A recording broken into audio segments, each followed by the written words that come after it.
As things stand by, has IEBC contacted you with regard to this matter, given that they cleared you at 4 p.m. and then at 7 p.m. or at 9 p.m. they changed the decision? Before I got here, IEBC actually called me. The returning officer here called me, and she says it's a lady, very smart lady.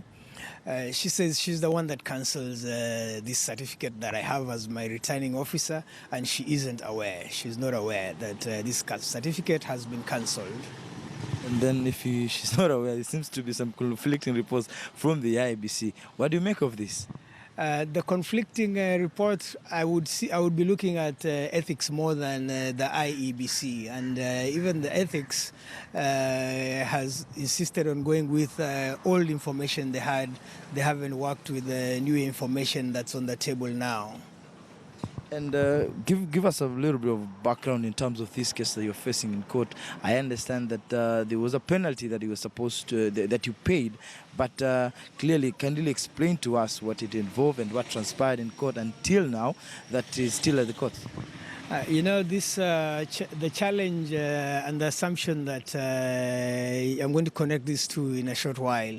The assumption that the governor in Mombasa is going to be someone else and the Mijikendas will deputize has been going on for a long time. And when I joined Mombasa Water, the first delegation that went to the ministry said we don't want a Mijikenda managing director here, and the only way to remove me then was to start digging out what corruption activities have happened there.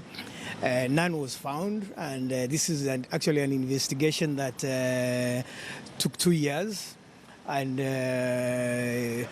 on the insistence of someone somewhere, I was taken to court. This, you must remember, was at the time when the judges were being vetted, and the judges in Mombasa were under pressure for finding crimes in texts and not finding ethics and corruption cases culpable. So I then got that verdict then was put in, not because I was guilty at that time, and feeling very strongly that I wasn't guilty, I immediately went to the High Court. The case itself, if you look at the first judgment, it says no money was stolen. This was an insurance cover, and Mombasa Water, if you remember, and the county at that time had been doing very badly.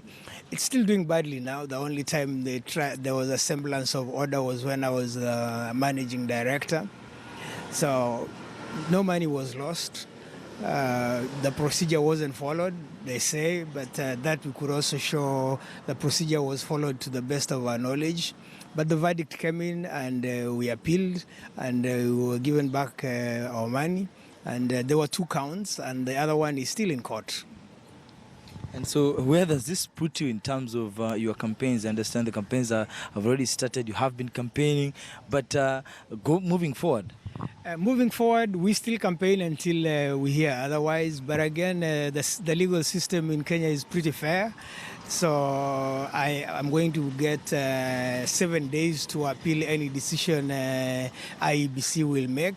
They haven't made this communication formally. It's coming from this paper I see the lady reading on the TV. As and when they communicate formally, we will know what to do, and I shall be in the ballot. And if they do communicate to you, and it's now confirmed that indeed the IEBC has barred you from contesting, maybe what will be your next move? If IEBC has barred me, they will give me 7 days to appeal. Those will be expiring on Friday next week. I will challenge that decision. What are your chances of making the ballot now? My chances are very high. You must remember, I've gotten this certificate with that in the background. The ethics was aware, and the IEBC was aware, and they're communicating. These 2 commissions are in touch. So some small miscommunication somewhere, Personally, to be honest with you, I see how my name got into that list last minute as a result of scared competitors, people who are worried. Suddenly you have a qualified Mijikenda, I'm an engineer from Nairobi University, so I have a very valid degree. The ethics again went asking for our papers up to Form 4. I took to them my primary papers, and you just see A's and A's and A's in my papers. So you have a very smart person with very smart ideas. We expect in this campaign we will be communicating practically how we can get rid of garbage in 100 days. We will communicate practically how we can do water in 100 days. These things that the sitting governor hasn't been able to achieve in the last 5 years are things we shall do in 100 days, and then we move on to other business. Thank you so much for your time. Well, Michelle, that was the candidate for UDP. He says that he's quite optimistic that he is going to be in the ballot come August in the general election, and he's contesting under the UDP party here in Mombasa. Michelle. Thank you so much. That is Francis Mtalaki. They're speaking live to Chitavi Anthony Mkala, who is the first political aspirant to be barred by the Independent Electoral and Boundaries Commission from running in the